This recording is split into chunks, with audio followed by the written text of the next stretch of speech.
good morning, and I welcome all, and I'd like to thank the organisers of the Istanbul Security Forum for giving us this opportunity to be informed and hopefully to stimulate our thinking on an extremely important topic, the changing nature of war and the defence industry. I hope we'll have a real opportunity for an interactive session, because basically I think we need to come away from here with new thinking. 23 years ago, Michael Ignatieff, the academic and politician, wrote a book called Virtual War, a very slim volume.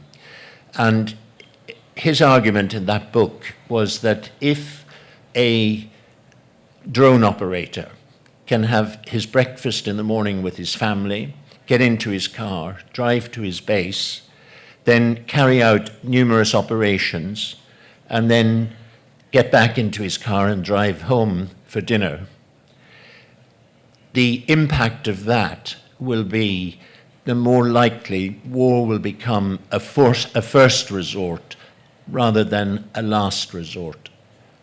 Now, it was a frightening prediction, but when we think in the last 23 years, we've seen rapid pace of change, that the reality is we're living in a new security paradigm and an ever-changing security paradigm. And I think that's very much marked by a sense of unpredictability and vulnerability. The 2,000-year adage, plus 2,000-year plus adage, that if you want peace, prepare for war. In other words, the way to secure your peace is to have an armament that is strong and borders that are strong, so it deters enemies. That old adage, I think, is rapidly being called into question by the realities we're going to discuss this morning. The new, if you like, trans-border threats. We saw recently the pandemic doesn't respect borders. We saw or see also the ongoing cyber attacks don't respect borders. And these new climate threats, climate change threats, again, are no respecters of borders. So basically, I think the aim of today is to look at the reality, and we're very fortunate to have on the panel those who have good knowledge of the technology, the rapid change in technology, and then for us to look at the human consequences of that and to stimulate, as I say, new thinking to face a new security and ever-changing paradigm. If I may, first of all, ask Professor Altan Çakır, who's from the head of research at Istanbul Technical University, to give us a very technical presentation of the realities we face. And what I'd like to do is, after Altan's presentation, is just pause so that we can have two questions, and then we'll move on to the other speakers. Thank you, Altan. Hi, everyone. Thank you very much for the nice introduction. I will keep it very short, but before the meeting, I just checked a couple of details based on the defense industry and then the war perspective. And then I just designed a couple of recent reports that I can really give you a quick summary for all of you guys, that what we can really discuss in the further. Before we start, in the meantime, I can really go on and then check the details. So when we say in AI, what do we understand? I think we all understand some couple of subjects like machine learning and deep learning, I don't know, robotics. But basically, once we look at from our perspective, this is basically, it's like a multi-agent systems. Multi-agent systems means like we are going in the direction of not AI, but we're going in the direction of the artificial general intelligence.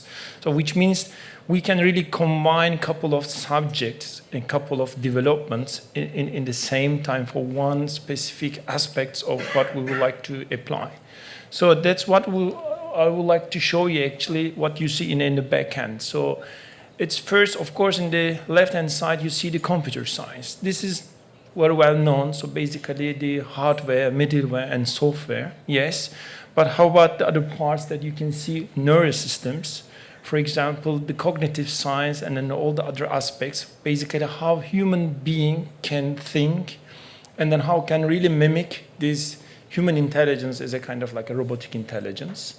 And then another aspects, which I believe that Maria will also enlighten us about the ethics, right? So basically we would like to understand the philosophy of being a human and how we can really implement in the computer science technologies.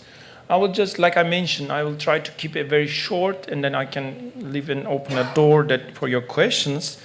So these are the subjects that we can concentrate on AI. So there are many things about, you can see like robotics, speech recognition, which is very critical, and NLP. I think that Kevin is also an expert on the subjects. And also the expert systems. Basically, I will show you a couple of development, basically Mr. McTernan profession that is recently released in this development. What you see in here, basically, just the fundamental subjects of the whole universe in an AI that's going like a kind of like a big ship. So this is in the right-hand side, what you see is like a AI, machine learning, and deep learning developments. Basically, just a big pyramid, but every single segment that shows you how we can really develop such a kind of things. Let's look at the timeline. My opinion is quite critical because starting from the hardware to software, and then in the meantime, how you really implement these middleware developments are critical to understand in the overall timeline. But what you see, I think there was in the downside, you can see in the red spot, this is written AlexNet. So starting from 2016, I think there is a hype.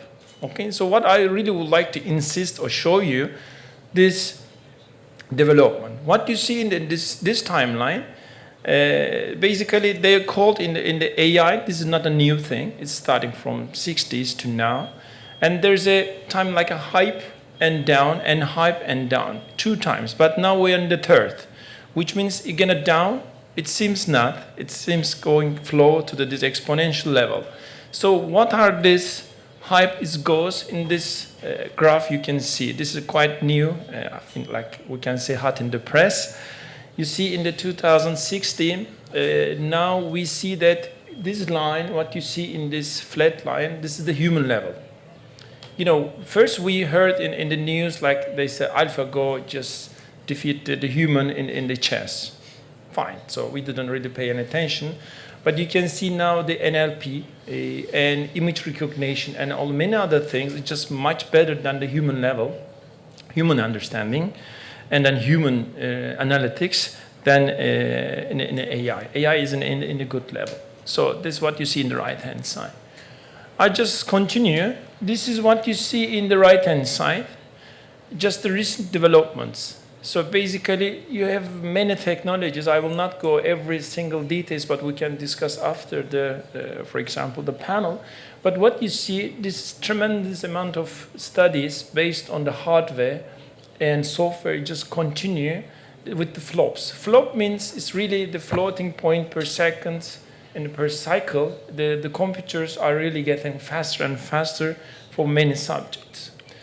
This is basically the how to say survey of the experts. This is very interesting. I will not go into many details, but the people, just the AI experts, told in this survey, there are 4 different surveys.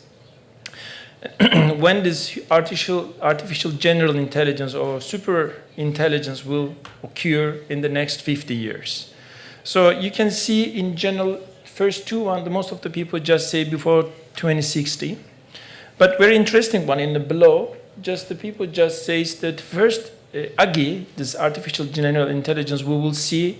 2 years ago they claimed that this is going to be happening in 2040, but now they say 2030. So which means within the 5 years we will see really what I said, multi-agent systems that they can do many things in the same time as a kind of AI technologies. This is the first plot. You can see one thing which I want you to concentrate on the plot As you can see, in 2016 the industry will break the AI barrier above from the academia. So academia still continue to develop, try to something, but now the industry will play the role. It looks like industrial revolution in the 60s. So this is what we expect, that the industry will be really dominating power in the next 10 or 20 years. This is basically really referring to the defense industry. This is again another nice overview. You can see the purple ones, just the industry, the last 5 years really dominating many other technologies in many other subjects. I just jump. And then as you can see, most of the time you know it, this ChatGPT, BART, and the other technologies right now.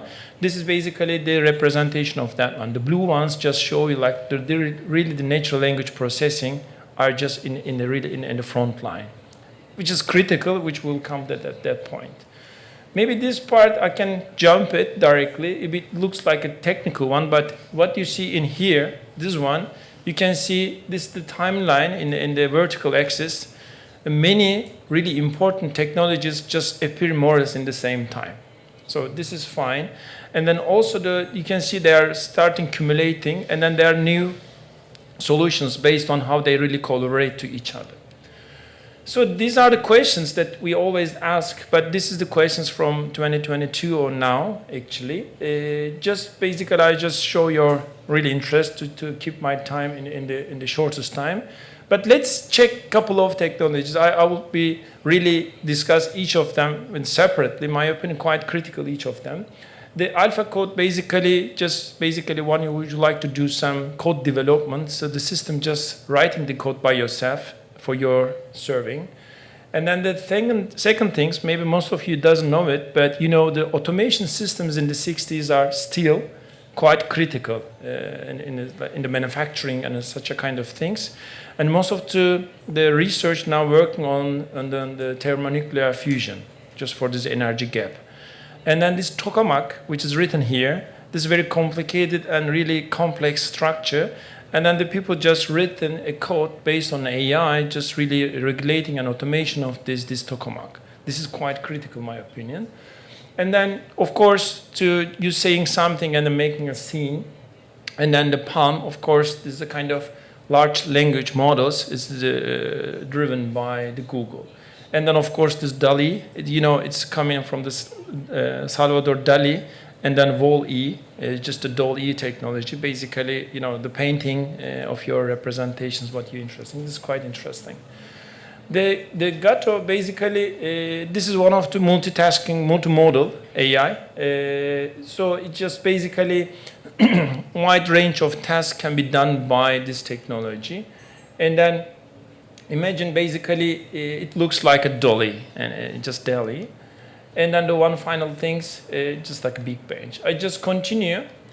One of the things is just appeared in the last summer. You know, we always discuss about the software, but now just the hardware-driven AI technologies appear. Maybe some of you, it's not, for example, imagine in your mind, but which means that there are really dedicated AI technologies also coming by the hardware. It looks like, you know, you using the computer for your life make much easier. The same thing will happen for the AI development. So basically really dedicated AI hardware support will comes by the NVIDIA. This is something which we have to pay an attention. And then the DeepMind Alpha Tensor, basically this is the also interesting things for mathematical problems. Just imagine, maybe we have to restructure of the bachelor studies on the maybe first year and second year studies, because it will be solved by the algorithms. I just quite continue. These are the technologies. Please check all of them and then maybe take a notes. But I would like to show you one thing, which is one of them in here. The Helm, basically, again, these language models. This Cicero, maybe this is the discussion of this forum, because it's really kind of like a diplomacy, the game diplomacy. You can take this Cicero, use it, and then see how it works. If I just checked it yesterday night, they claim that still it's not in the good shape. But just imagine that the language NLP is still quite competitive, and then only the matter of time to implement everything to the Cicero that you can really do the game diplomacy, which is quite critical. And then ChatGPT, as you all know. I just basically jumped this thing, try to reach to the final point. As you can see, these segmentations can be really used by heavily in drone technologies and then many other vision technologies that you can use for many other purposes. Of course, when we're talking about the medical image segmentation, which we are all happy, but just imagine this is a very complicated picture. The people just really can separate all segmentation from this complicated environment, which means you can apply everything to another environment if you have any relevant data. What you see in the plot, the corresponding efficiency in an image segmentation is just, if you don't see it, it's written 94%. So this is quite competitive. So just jump. These two things also is really relevant for human intelligence, because this is like a visual reasoning. So when you see any pictures or the video, the system just really understands what's happening inside. You don't need to explain them. This is what we call as a GAN, this generative adversarial networks. And this is something basically, when you would like to see these things in application of any kind of warfare, this is kind of really, this activity recognition can help you very heavily. I just jump. And these are also the good news about, the people just say, how can I really trust these AI algorithms, and then what will happen to my ethics rights? And then there is also studies based on such a kind of things. And what you see in this accuracy test, what's the technology, this is relevant or still under development, and then what will happen if I really use these things for this AI ethics. So these are the things, the jobs, and then I would just doesn't want to really concentrate on, but you can see that this, the scientific development and then the information services for the industry is just really heavily dominated in the US job postings. And then these are the, the correlations of this, how really one function for the business unit. I think I already mentioned about this AI ethics. These are the general really question mark in the people that say how this, the data-driven technologies will really affect my daily life. And then what will happen in the future. This is the critical studies just very heavily working on for many departments. And then these are the general summary of the people just give this claim. Of course, the first thing first, the people just really worry about their jobs. But if you're really concentrating on the following lines, the people just also worrying about the people misusing an AI. Actually, this panel, I'm just finalizing my words, just basically maybe discussion of these things. So how we can be sure that misusing. But my final argument, we all discuss about computer vision, NLP, and so on and so forth. But in the university where I'm working on, in the Istanbul Technical University, I'm just noticed that almost every department, including social science and political science, just really optimizing everything with this AI technologies. Basically, decision support, empowering the decision-making algorithms. For example, starting from the material science, the people just say smart, novel materials. And then this is very critical for the defense industry. And then autonomy, right? So how we can really develop this hardware and middleware harmony together with the software.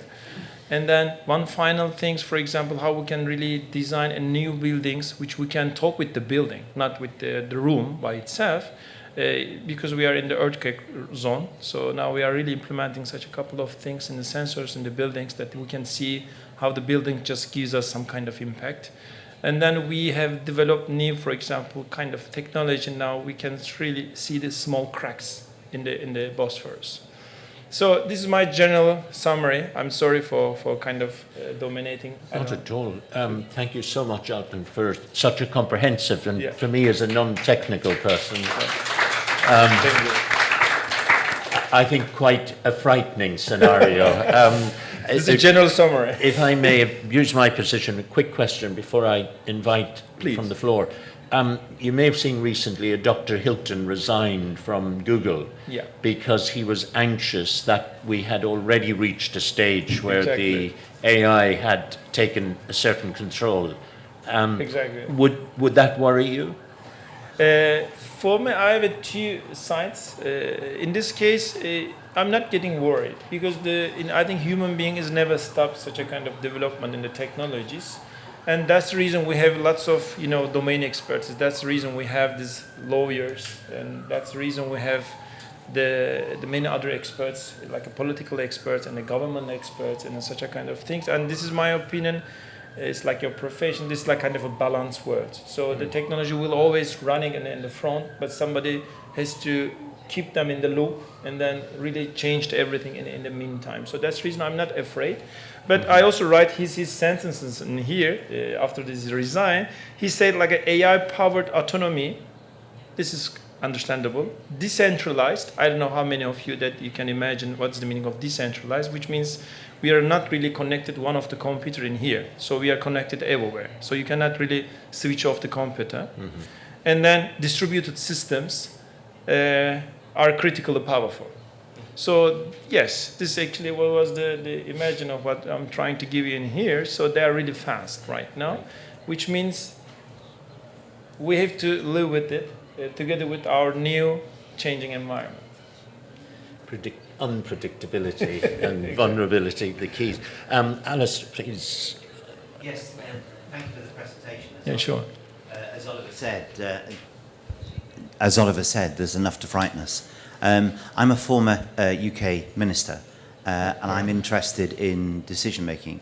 And I don't know if you can answer this question, and it's not entirely in jest, but is artificial intelligence gender neutral, or is the intelligence male or female? And the reason I ask that is we're talking about war and the defence industry, and almost without exception, wars and conflicts are caused by men, almost exclusively.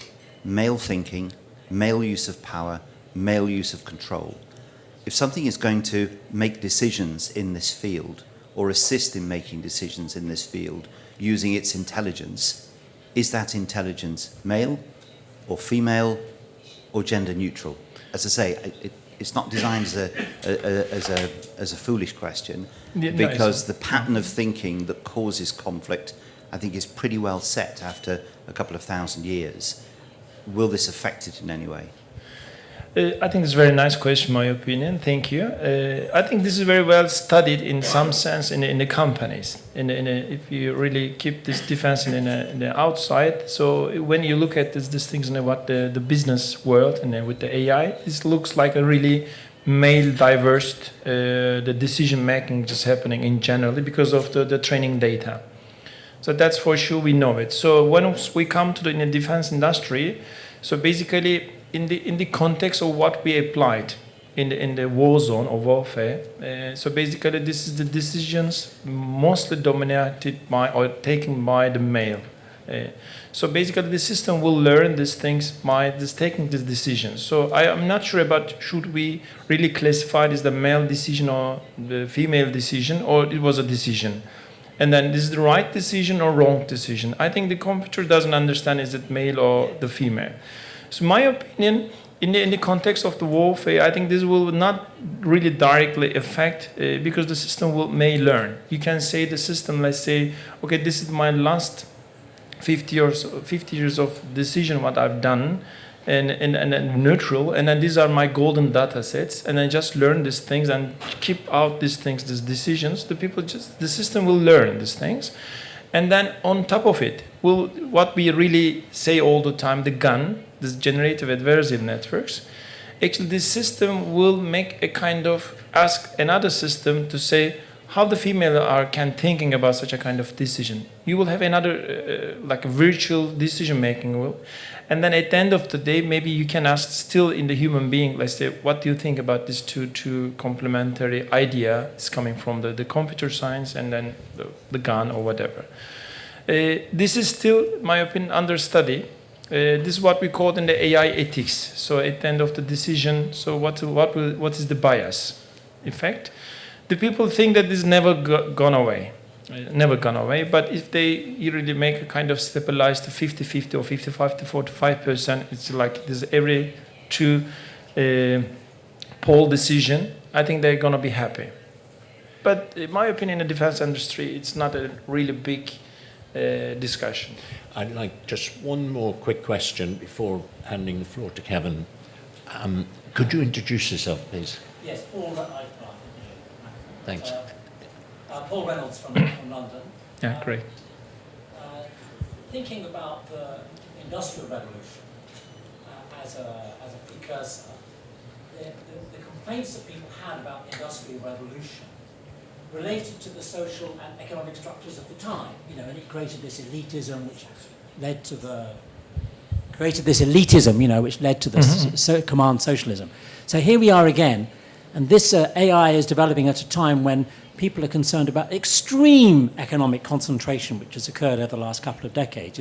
People think of BlackRock and so on. So this is occurring in the background of extreme economic concentration.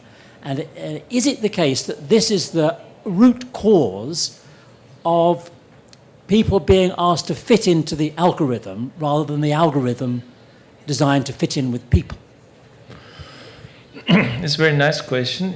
I think starting from the Industrial Revolution, like this Industry 3.0, what we called, they have the same concern, the people have the same concern nowadays. But my opinion, it will be exactly the same. And once you look at the old statistics, it seems that at that time, once starting this Industrial Revolution in 3.0, the people just get more jobs. And what we think that this is an AI wants to come in the game in the next 5 years, the people have more jobs in other dimensions. That's the reason which we're discussing right now, reducing the working time, right? The 6 hours or 5 hours discussion for everywhere in the world. I think this also just come by just AI indirect effect, my opinion. And the human or algorithm fits together, my opinion, is like what we call like a human-computer intelligence or like this interface. This is unavoidable, my opinion, and this is what we call. I'm not an expert in the philosophy of this discussion, but I can say that maybe we are the last generation of how we can really come together with our traditional education. I think our kids will be really the part of the algorithms, and then they will be the developing algorithms and then the part of the algorithms together with the robotics developments. My opinion, this is like a one-pole dominated world just now going to the two-pole dominated world. It looks like, physicists, I'm also a physicist. They look at the universe one singular point, and then they calculate everything from the singular point, like in the mathematics. But in general, if you look at the discussion, they look at the string theory. In string theory, you have 2 points, and then they put the string, and then they try to really simulate everywhere in the universe. This is now we are going to, I think, in that level. So we have one point is just human being, and then the other point is the AI or algorithm, whatever you call it. And this is 2 dependent pole. Just represent will be in the next, I don't know. Thanks, Altan, very much, and we can hopefully Sure. have time to come back. Kevin Klyman, we're glad to have you, Head of Technology Research at the Belfer Center of the Harvard Kennedy School. And the floor is yours, Kevin. Thank you. Thank you, and thank you, Professor Çakır, for the discussion. So I'm going to try and give a primer on the geopolitical dimension of what was discussed and the ways in which artificial intelligence and other technologies are being controlled, especially vis-a-vis the US and China. So just as an overview, I'm going to talk about what the global technology war is, why this framing is often used and what it misses, organizations that are involved in the discussion, who is in the lead and who is behind, and then look at 2 cases of semiconductors and machine learning, and then close with how the technology war will impact the future of conflict in the defense industry. So what is the global technology war? I define it as the securitization of emerging technologies with economic restrictions on adversary nations. So the two major examples being restrictions on Huawei, a telecommunications company that the US imposed in May of 2019 that blocked the firm from acquiring any technology that's based on US technology. And then Washington's October 2022 export controls on semiconductors and advanced production equipment to develop them. The main features in the technology war are that controls are imposed on technologies that are overwhelmingly commercial, but that do have benefits and dual uses for the defense industry. So those technologies include AI, advanced manufacturing, robotics, biotechnology, green technology, and others. And those have been named explicitly in national strategies, like the US Commerce Department's list of critical and emerging technologies and China's Made in 2025 plan. Restrictions in the global technology war function as a one-way ratchet, meaning that once you say that a particular technology is a national security risk, you're very unlikely to remove any restrictions that you've placed on that technology, because that would acknowledge a policy mistake. But then, once you have restricted a particular technology, there are always subsidiary technologies that are based on that technology or that may have overlap in the supply chains, meaning that new restrictions are then incentivized. And I also identify a couple alliances that have been set up formally that may reinforce this dynamic. So those include AUKUS and the Quadrilateral Security Dialogue, the former being between the US, the UK, and Australia, and the latter between the US, India, Japan, and Australia. And I'm happy to get more into those later. So this is a very common framing. This is the only framing you would ever hear in a US discussion of these issues, but it misses a couple key points.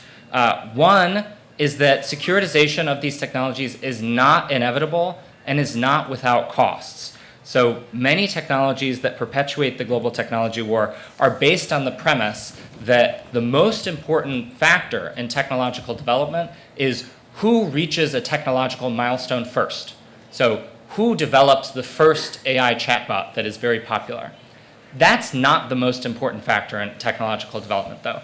These technologies will be with us for many years. It's more a matter of whether you can use them, whether you can institutionalize them, and whether or not you can take steps 2, 3, and 4, not reach step 1 before anyone else. Another factor that this framing might miss is that opportunities to collaborate on technology are all over the place. So you can just look to the climate crisis, where there are companies in both the United States and China and third countries that are sharing technologies to reduce carbon emissions, even where they would say that this is a national security imperative, that their country is ahead in energy security. The technology war does not mean that there are not opportunities to collaborate, nor that we shouldn't exploit them. But I use this framing in today's discussion, happy to talk more about that, because it underscores the seriousness of the issue, that this is economic warfare and that it could easily spill into military conflict. Here's an overview of some of the organizations that are involved in the Global Technology Agreement. I'll just talk about 3, but happy to discuss in Q&A. One important one is the International Telecommunications Union, which became a flashpoint in September of 2022 with its election of a new Secretary General. There was a candidate from the United States and a candidate from Russia. The candidate from the United States eventually won, Doreen Bogdan-Martin, after heavy lobbying, and she will promote a vision that is very much aligned with U.S. interests and less so with that of her competitor. Another category of organizations to look at are regulators, the most important of which being the U.S. Commerce Department's Bureau of Industry and Security. This is a very powerful regulator in the United States that is responsible for developing export controls on emerging technologies and that claims extraterritorial jurisdiction over these controls, meaning that it claims that because U.S. technology is being used to develop military technologies abroad, any technology in any country is subject to U.S. regulations and may be subject to financial penalties if it's being misused according to that regulator. Another important regulator to pay attention to is the Cyberspace Administration of China, which is known as China's superpower technology regulator, and it has ever-increasing remit over cybersecurity, data privacy, and data security. And then a number of firms have already been targeted in this technology war. I talked about Huawei earlier. Another to draw attention to is SMIC, the largest semiconductor producer in China. It was put on the US blacklist in 2020 and has further been targeted by the export controls that I mentioned earlier, meaning that China may struggle to produce leading edge semiconductors that are essential for training the kinds of artificial intelligence systems that we learned about earlier. Another firm that's been targeted is ASML, the largest technology company in Europe, which produces machine tools that are necessary to build semiconductors. It was targeted by the US Commerce Department's recent export controls, and though it will likely not lose much in profit because there's so much demand for its tools, the fact that there are restrictions on it means that China's domestic semiconductor industry needs to be able to produce the tools that can then lead to chip production.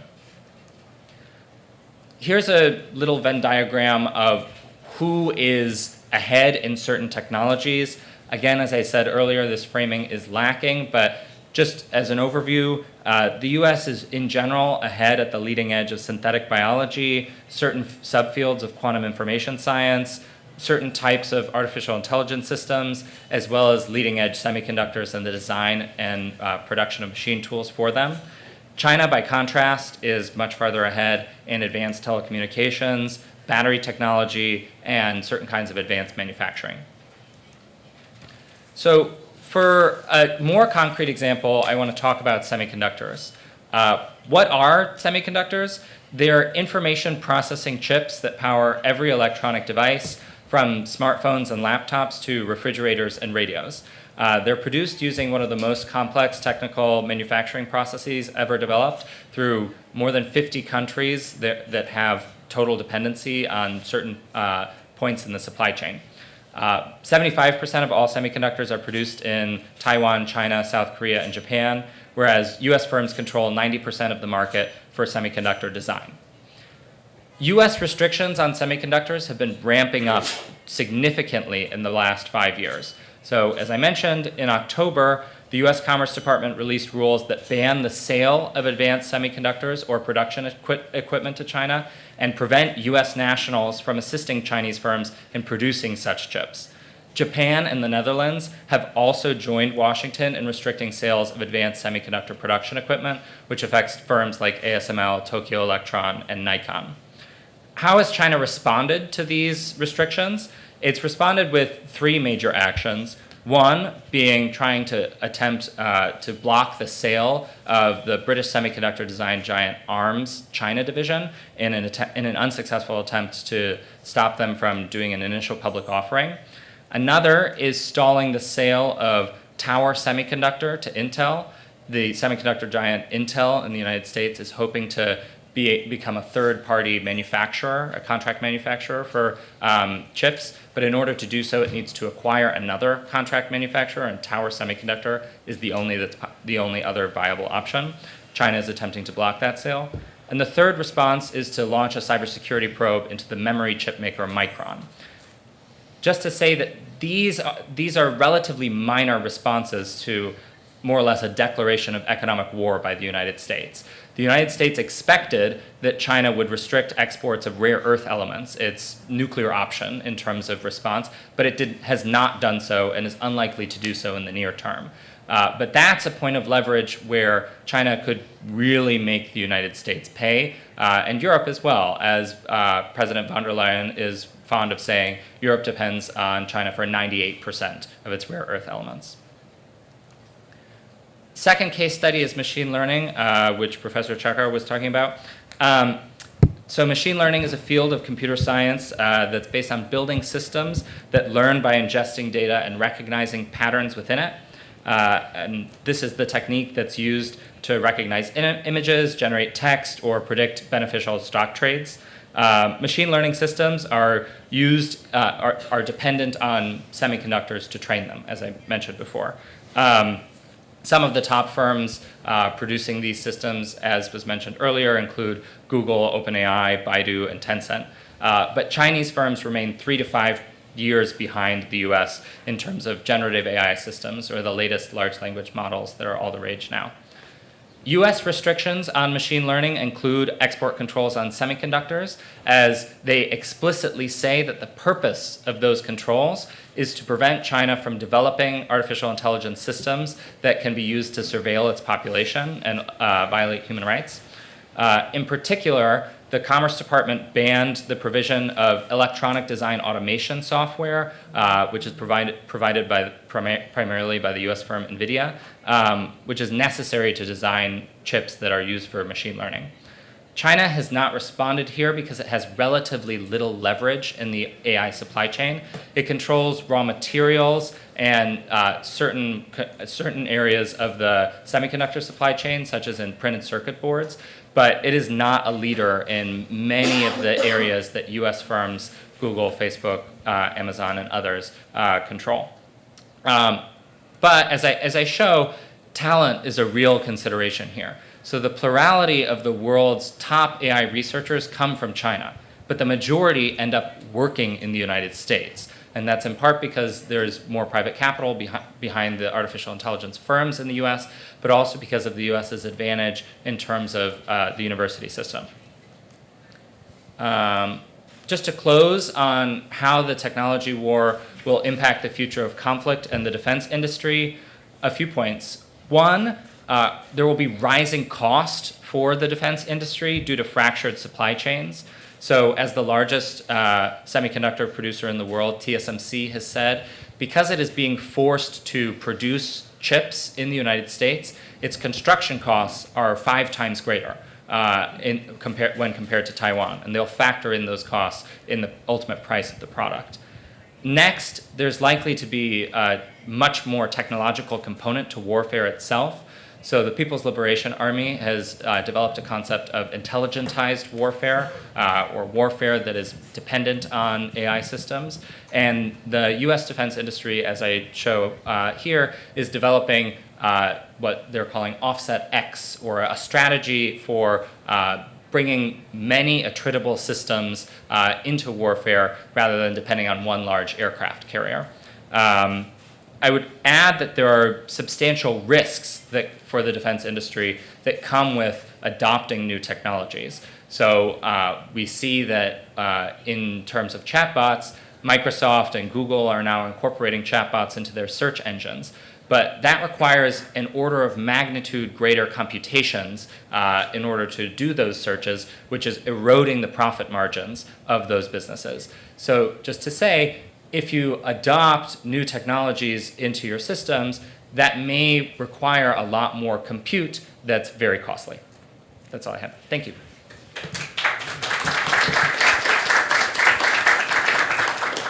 Kevin, thank you for another very interesting and challenging presentation. One quick question before I hand the floor to Maria. Anyone like to pick up on any aspect there? We'll come back. We'll hopefully have time to come back. And Maria, Dr. Maria Effendi, who is the from the National Defense University of Pakistan. Thank you very much. We've had 2 very challenging presentations that present... I'll just try to meet this standard. Well, what I'm hoping you will do, we've seen how rapidly the paradigm is changing. I'm hoping you will guide us into a way of thinking to deal with it. So yes. The floor is yours. Maria. Thank you very much. First of all, I'm immensely grateful to Presidency of Turkey, Directorate of Communication. Thank you very much for having me over. Well, my take is slightly different. I hope I'm audible. I am trying to respond to 3 questions. If the nature of war has been changed, that is my question number 1. If the character of war has been changed, and my question number 3 is, if the nature and character of war has been changed over the years, in last 100, let's say in last 100 years, what impact it created in defense industry?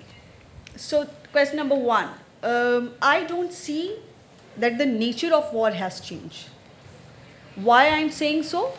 In last 100 years, if we look at right from the very beginning, let's say the two world wars, after that we have Vietnam War, we have conflicts and wars in Middle East, in Kashmir, in Syria, in Yemen, Iraq War, Afghan War from 1979 till 1991, war against terrorism. All these wars involve violence, which is the basic nature of war. That is what I have always seen. I do not deny the fact that the character of war has been changing. And the character of war involves certain paradigms, which means the context. I have chosen the 6 themes. I am going to read it out. Context, techniques, domains, technology, constraints, ideas, and military thought. Now, the context is very important to look at why war has evolved, why war is taking place. That is number 1. What necessitated? What are the calculations of the states involved in the warfare?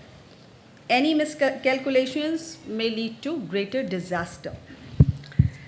The context may indicate the relative power of belligerents through scale, resources, and relative disadvantages. Number 2, techniques. Well, with the advent of new technology, techniques of warfare have changed, and the orientation of enemy has also been changed. We are no longer living in times where only states fight the war.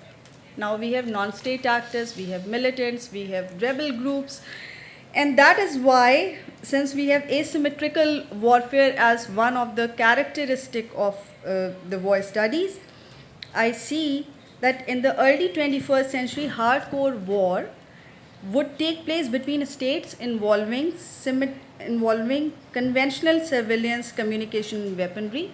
But now, the asymmetrical character of war, an enemy requires various other and new forms of surveillance, communication, and weapon.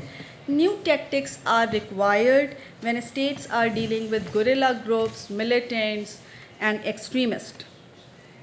For non-state actors, the techniques have been changed, which is disruption, attrition, provocation, intimidation, exploitation, sometimes demoralizing the enemy, and information warfare. And that is where the concept of hybrid warfare comes in, which has both kinetic and non-kinetic aspects, and none of them can be denied its own share of significance in contemporary wars that are taking place. Still, the purpose remains the same, that is to annihilate the enemy, whosoever that is.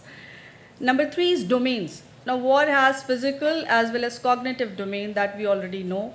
It has also been changed over the period of time. Earlier, there were battlefields, conventional and traditional set of rules that war would take place. Now it is different. Earlier it was war would be fought in the mainland, air or sea, but now we see peripheral zones as well, such as the urban settlement areas, the vegetated areas, the forests, the mountains, and other areas. So there can be a change in the domains of war in its operational aspect also. Number 4 is technology. That I totally agree that AI, robotics, remotely piloted air systems, artificial intelligence, cyber attacks, and other areas are involved as far as technology is concerned. Number 5 is constraints. So constraints have also been changed. Lawfare. There are protocols, there are certain ethics, morals, which deal with the idea of jus ad bellum and jus in bello.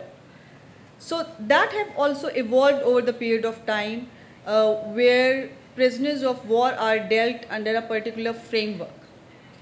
So the character of war keeps on changing, and that also involves the side that we have just discussed, the revolutionizing technology of the wars and the way it is fought in these times.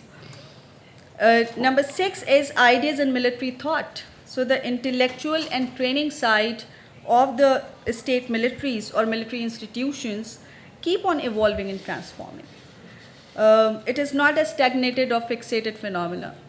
There has been a continuous intellectual examination and evaluation of the context of war or calculations of the purpose of war, including review techniques, apply scientific ideas, measuring effects, assessing impacts, and forecast developments. So my third question is related to if the nature and character of war has been changed in past years, what impact it created in defense expenditure of the countries or the notion of conflict entrepreneurship. So not much, though I believe if the hybrid warfare is going on, if the new technology has coming up, and we are seeing the nature and character of war changing, then why we have certain countries as the largest arms exporter.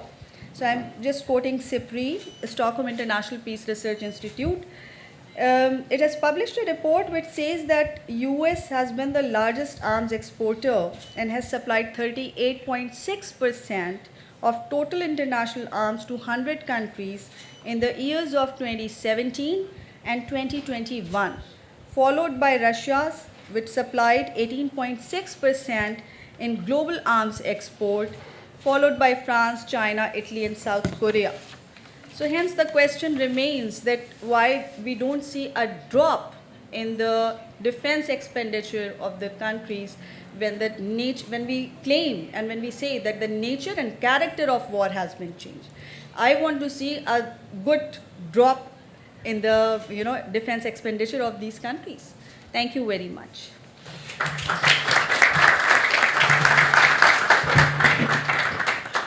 Maria, thank you so much indeed, and I thank all three speakers for giving us enough space to have an open discussion. I think that's very valuable.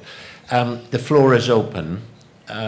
If there are any points you wish to make or questions to ask, please feel free to do so.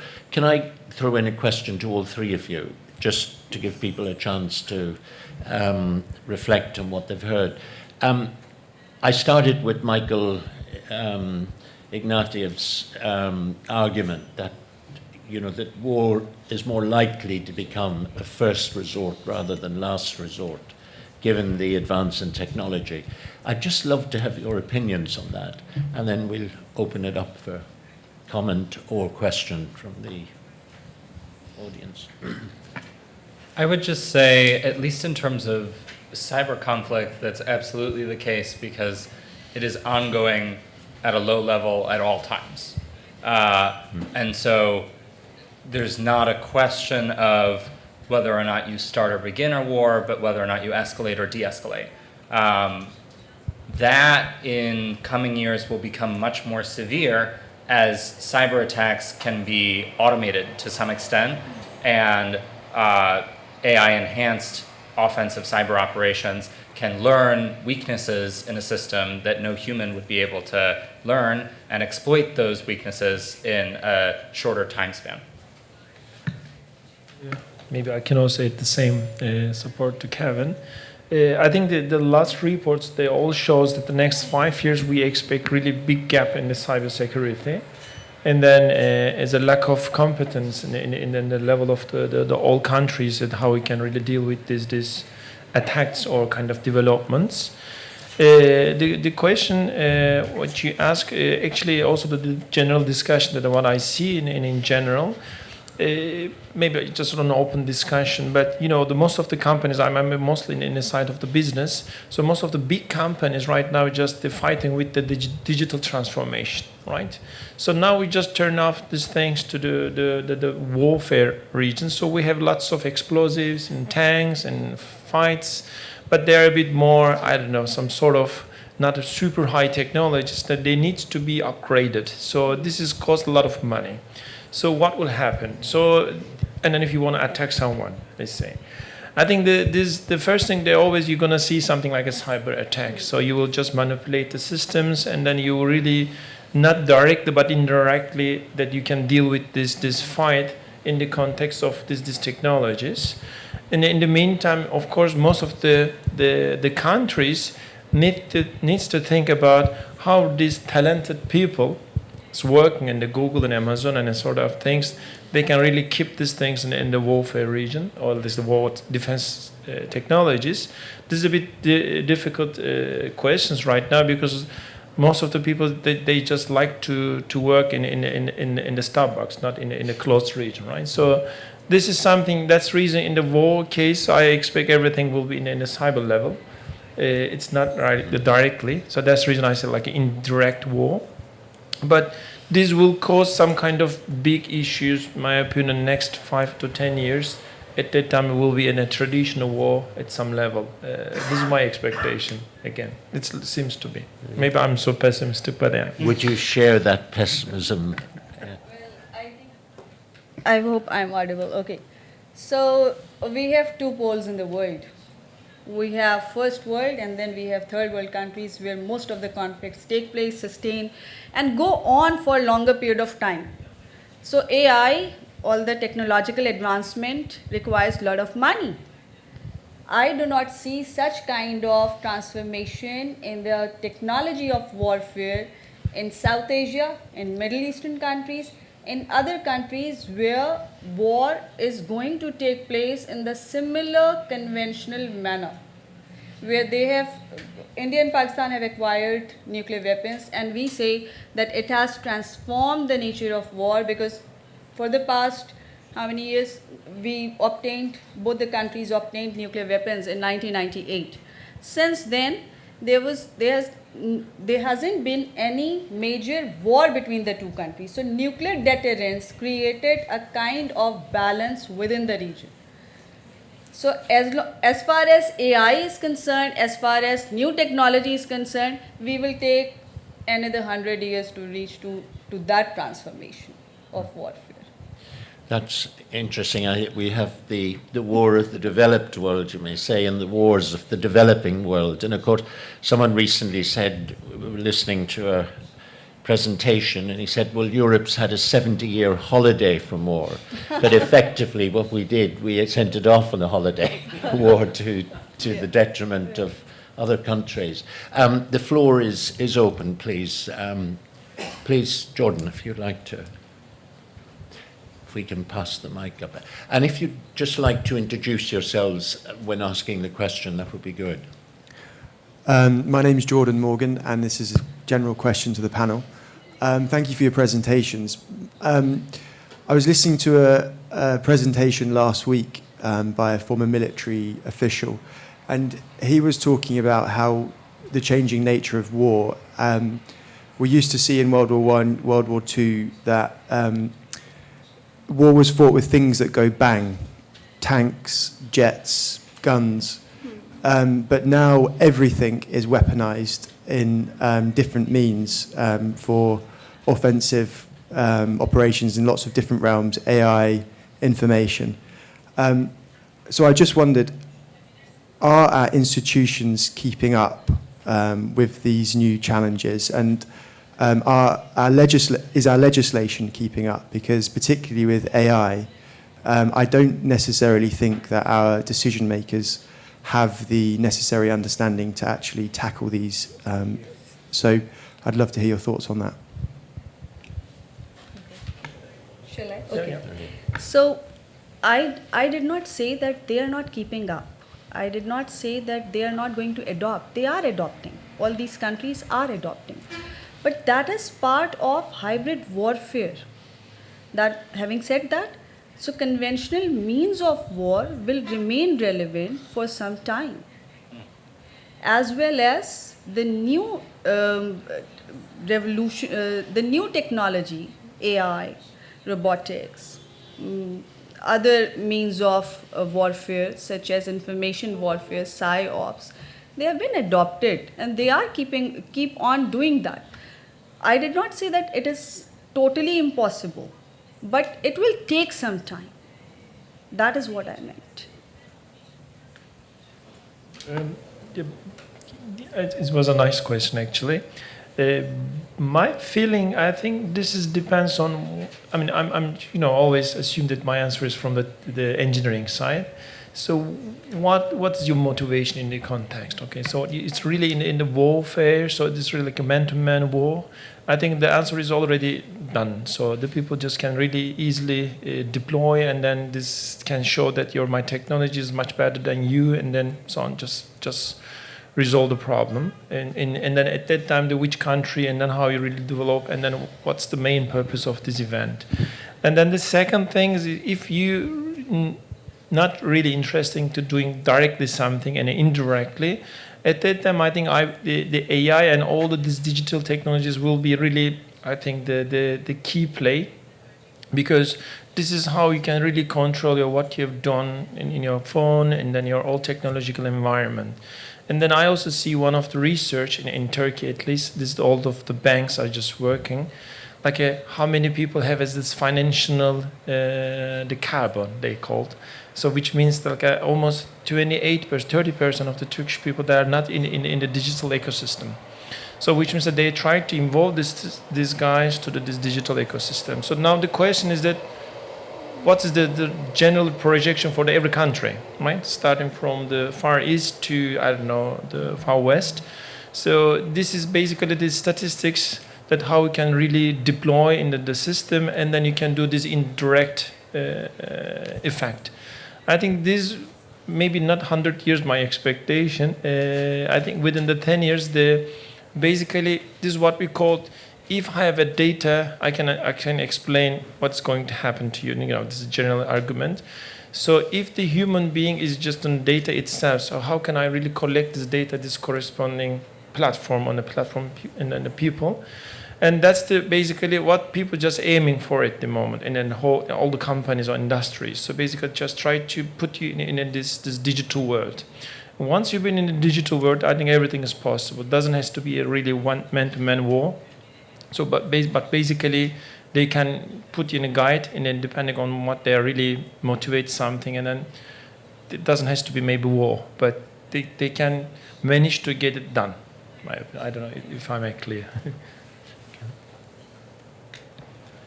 In a word, no. Our institutions are not keeping up, nor are they on track to.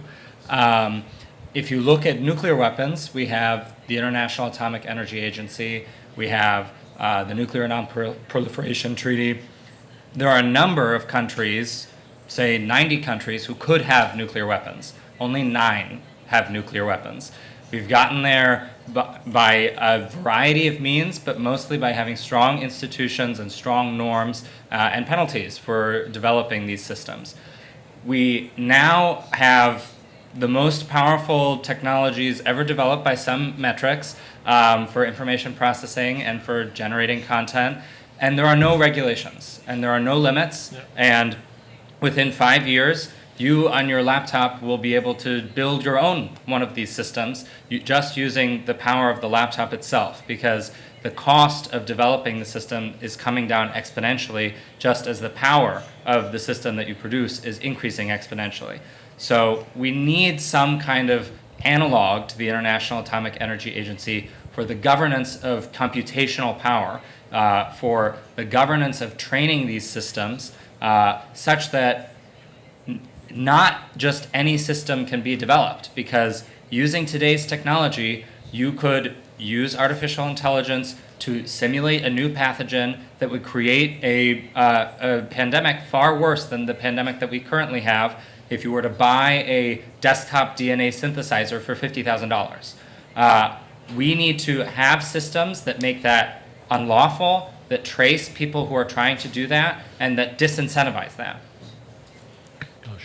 Maybe one quick add. That's the reason I show the industry and talented people. So where are these guys, right? Where are these guys? So if they're in the industry and then it really continues to develop something, and then if they're not really protecting this like a atomic agency or such a kind of regulations, so basically you're always in the back. So they are in the front. So who is in the next to each other, or who's in the front? So this is going to be a critical question. I'm probably giving away my age, but it sounds like a Dr. Strangelove scenario that we're facing. Time for one more question. Alistair, if you... I've had one, if nobody else wants to ask one. You'd like, there's someone, would you give us your name, please? Thanks. Thanks, Alistair.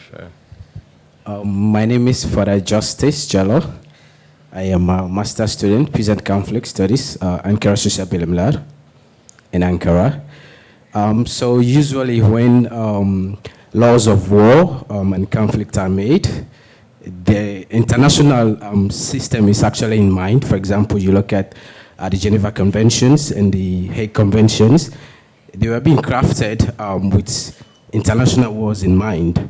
So, and you've just said that the nature of war is changing. So where does this leave third world countries where most of the conflicts happen? You know. Thank you very much. Can I just also put a question for your final? It was prompted by Kevin's presentation where you said, you know, that the G7 countries had said imposing export controls was the best way of maintaining international security and stability. Now, obviously that is to keep a superiority of the technology.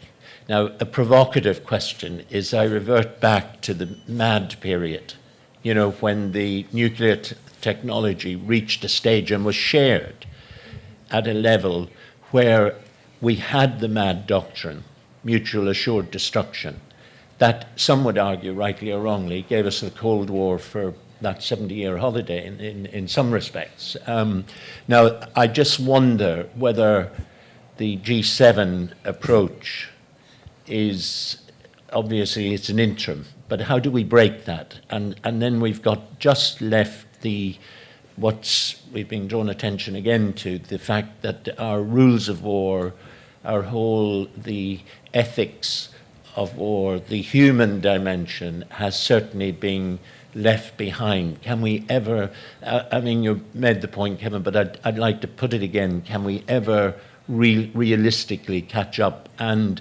have ethical norms to deal with the pace of the present?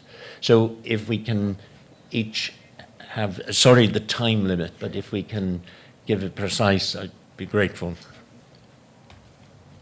I think to look at the existing norms and laws that deal with war and the conventions, especially Geneva Conventions and other protocols, to deal with AI and the new technological advancement in terms of ways to fight war and the evolving nature and character of warfare, I think we have to work upon it. I haven't seen or read any law which deals with specific ways which are given by AI and technology to deal with, to have war or to fight war, to wage war in that particular way. I haven't seen anything like that. We have to work upon it. It is still evolving. It's premature to predict that tomorrow there will be a code of conduct like international law or international humanitarian law dealing with each and every aspect, every risk, every danger, every kind of implication of wars based on AI. We have to work upon it. I haven't seen. I would say that international humanitarian law does apply to new technologies. And so lethal autonomous weapon systems are very unlikely to be proportionate in their application because they lack human judgment and they do not think. They make predictions based on pattern recognition. So the deployment of a lethal autonomous weapon system likely violates international law on that basis. Similarly, if you were to look at quantum computing, for example, that is abstracted away sufficiently from international humanitarian law that it's difficult to apply, but the power that it brings to bear on a relatively small problem means that organizations like the International Committee for the Red Cross have determined that it likely will violate international humanitarian law. To the second part of your question on conflict in developing nations, I tend to agree. I mean, it's between 10 and 100 years, but somewhere in there, the exponentially falling cost of systems means that though things that go bang will be the primary means of conflict for the next 50, 100 years, those things will go bang and will be able to tell you halfway around the world that they have gone bang in an instant. And plugging things into the electrical grid once, as you referenced, once everyone is, or a greater proportion of people are brought into the digital ecosystem, will be much cheaper than we see now. And not much cheaper, like half as cheap, like 1,000-fold or 10,000-fold cheaper, based on the falling cost of computation. To address your question, Oliver, the G7 approach of imposing export controls on emerging technologies is destined to fail in the medium term, if you look at beyond a 10-year window, because each of these technologies, though today they are the most advanced thing we have ever developed, and no country could develop them without tens or hundreds of billions of dollars of investment in the case of, for instance, lithography tools to develop advanced semiconductors, they are solved problems. We know that we can produce these technologies. There are published academic papers that show you how to, with sufficient investment, with the right minds, any country can produce these technologies. If the G7 determines that they want to restrict exports of those technologies to Russia, China, other countries, they're free to do so. Those countries will indigenize those technologies and then will have their own domestic supply chains, which, as I said, will increase costs, but will cause dangerous technologies to proliferate. The most of the panel time, so I just discussed these AI technologies and then how they're really fasting. But what I'm looking at, the questions just on top of these two important comments, I'm just looking at, like, it looks like one point and then connecting the dots, and then every dot's basically one profession, right? So this AI and law and democracy and politics and such a kind of things, international affairs. And then basically it looks like, again, to understanding about the universe, everything should be in the harmony. Okay, so time to time in the short timeline, so basically one of the dot can be go higher, like technology, and then break the circular symmetry. But what the other people should take this responsibility, including the universities, institutions, and politics and governments, whatever you call it. So they should be really catch the others. So that's what I see. We always, when I was students, we always claimed like mathematics are really like 50 years in front. We just try to catch the mathematics. But now they just get really closing and closing. So but we are only discussing about AI, mathematics, and physics and engineering, but where are the others, right? They should come in the same circular line. So if we can really keep the circle in the perfect symmetrical shape, my opinion, we don't need to worry anything about it. So this is it's good for human being. But if we can really break the shape, so basically you will see when they're rotating the wheel or the symmetric circle, so you will be really distracted about it all the time. Just you see, there's something wrong in this shape. So this is my answering my question. Again, it looks like a bit more engineering-like answer, but that's what I call this in harmony. So if something is broken in your body, let's say if your heart is attacking more than 3 times more than me, so you will not feel comfortable. Okay, so basically we should keep this heart rate is in the below 80%, that if we can keep that, you will be still alive in the next, 50 years. Thank you. I'm sure all of you feel we could go on. We're just opening up the discussion, but unfortunately our time limit is up. I'd like to thank Maria, Kevin and Altan for 3 truly stimulating presentations. We go away with more questions than answers, and that was the whole purpose of the session. I think it would be fascinating if we met in a year's time and had the two presentations from Altan and Kevin again to see where we would be. And we'd be running after Maria trying to catch up with our thinking. Can we comprehend it? I'm sure I'm talking on behalf of everyone. First of all, our gratitude and sincere thanks for the time given to those presentations. And maybe it would be possible to share, because I just felt it was information overload. The computing system broke down in trying to comprehend all the issues. So I think if there was a way that those participating could receive these presentations online, I think we'd all appreciate it, because there was so much there to take on board, to think about, to reflect on. And hopefully we've stimulated a good ongoing discussion. Our gratitude to the three of you for... Thank you.